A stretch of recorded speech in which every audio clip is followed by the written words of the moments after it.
Today, I want to talk about China and ASEAN and the developing economic ties here that are set to conjure huge prosperity and wealth for all the involved countries.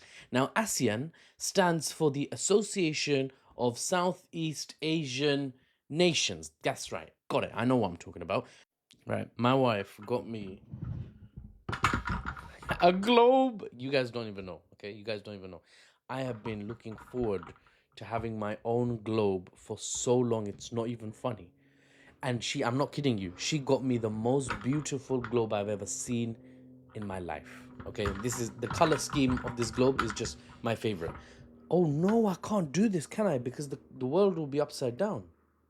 Right, okay, that's a failed plan. Let me just put this away. Yeah, ASEAN is like the Indonesia, Malaysia island chain primarily, just south of China, just above Australia. Now, while the US continues to knee its friends in the crotch, slapping tariffs on any landmass with a flag on it, Zhongguo, or China, the titan of Asia, is taking the exact opposite approach. China is open for business, right? Eager to work with its neighbors and ready to prosper from mutually beneficial trade deals.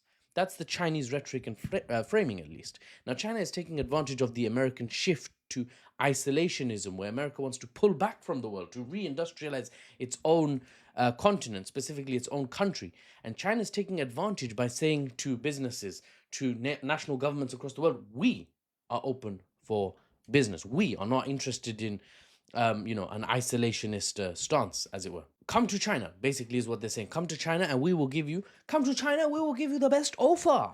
Not 2 for 1, but we'll give you amazing offer, right?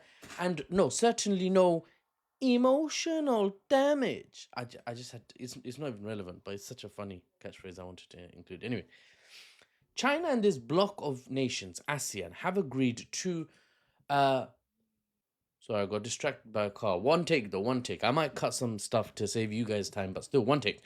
China and this bloc of nations have agreed to boost their free trade agreement, expanding it to 9 new sectors, basically meaning goods and services from 9 industries will be tariff-free. The markets of each country can trade seamlessly with each other within ASEAN and connected to China. Now, historically, free trade agreements like this have always boosted national growth and business success overall. There's winners and losers in everything, but generally, it's always been a beneficial change for the growth and prosperity of nations overall. Now, let me give you some facts to put in perspective how weighted, how heavy a relationship this China ASEAN dealing is, especially after this new free trade agreement upgrade. China and ASEAN jointly account for 30% of global economic growth. Any GDP growth, a third of the whole world's, is in just this region. Insane. 20% of all GDP right now in this region, China and ASEAN. 25%, a quarter of the world's population, live in China and ASEAN together. It's insane how much concentration there is here with it's insane to me because it's not even developed. The region's not capped off. It's not an advanced Western economy. It's not Japan, which is an exception in East Asia, but because they're aligned to the US and South Korea, same thing. It's not like Western Europe. It's not like the United States. They're not plateauing advanced economies. They've got so much headroom, and they're already 30% of GDP growth a year, 20% of economic output. It's crazy. Right now, China, you would have thought, exports most of their goods to America, right? The leader of the free world, a huge, wealthy American consumer, right? Well, yes, America takes a huge slice of Chinese exports, but ASEAN as a bloc takes more than America, right? Zooming out to summarize the situation as I've described it, the comparisons are stark. America and China are the two great powers of our age. One is an advanced economy who has led the world in free trade and globalization for decades, but is now pulling the other way. This is America, the falling star.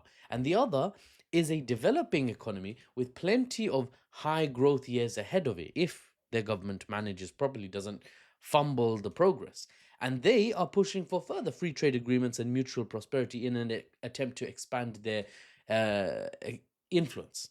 and their success economically. This is China, the rising star. Now, time will tell how things turn out in this space, and I'll be here to report to you the news and the analysis without the Western spin, and hopefully at some point with a globe, but not today. I'm Muffles, and I'll see you on the next one.